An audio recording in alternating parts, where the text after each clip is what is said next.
Okay, any other final questions? I got to give a speech tonight. Anyone have like a vehement disagreement?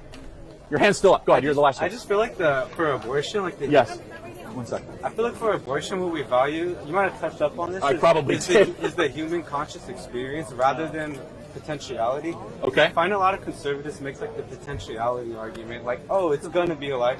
But I don't think we value potentiality because it seems like an inconsistent position. Because at what point do we consider like the life potentially beginning? Like, I feel like we can do it when the couple meets. Well, yeah, the sperm and egg meet. Yeah, that's when when DNA. the couple. Why wouldn't it be when the couple meets before that? No, Because here's that's why. potential. Because a new DNA isn't formed when you go on a date. So we value DNA. Yeah, DNA is pretty important. DNA is the building blocks of your entire life story. Whether or not you have brown hair or blue eyes. So that's a special thing. You'll even agree, right? You go into a library like, whoa, that's a pretty amazing genome. At that moment, your whole, how you'll look after puberty, how you'll age, all that stuff, it's built right there in that DNA. My opinion is because that whole roadmap, your story, your book is right there, like, don't terminate it. That's a moral argument. What I would say to that is like, we value, because I think we value in humans is the fact that they're able to like experience what we experience. That's part of what we value in humans. Yeah, consciousness is part. Consciousness is a humanistic argument that I think is part of human experience, but I don't think it's everything. That's why there's chimps that have like 99% similar DNA to us. So like, why wouldn't we value that too? Then? Yeah. Well, it's not 100, right? And chimps do not have.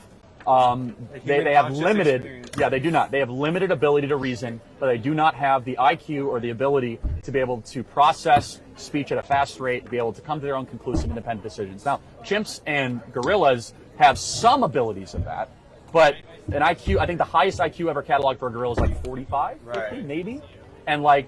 So is IQ you value now? Well, IQ is important. I mean, obviously. I mean, an IQ of a fish is... I'm trying to get like your axioms for like what you value. I value human life, right? And so we are the speaking beings as human beings. That doesn't mean if you can't speak, you're not a human, right? But our ability to speak is our ability to make sense of the natural world. I'll prove it to you. I hold this up. You guys all know it's a pen.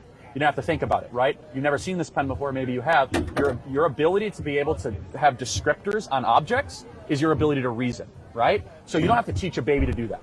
You bring like a 3-year-old to a farm, pig, horse, cow, snake. They come back next week, they'll be able to say pig, horse, cow, snake. The shape, the object of the thing resonates with them. Only humans can do that.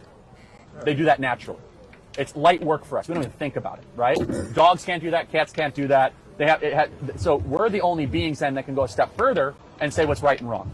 My dogs are under somewhere. My dog can feel pain, pleasure, can't tell me what's right or wrong. Only speech can do that, right?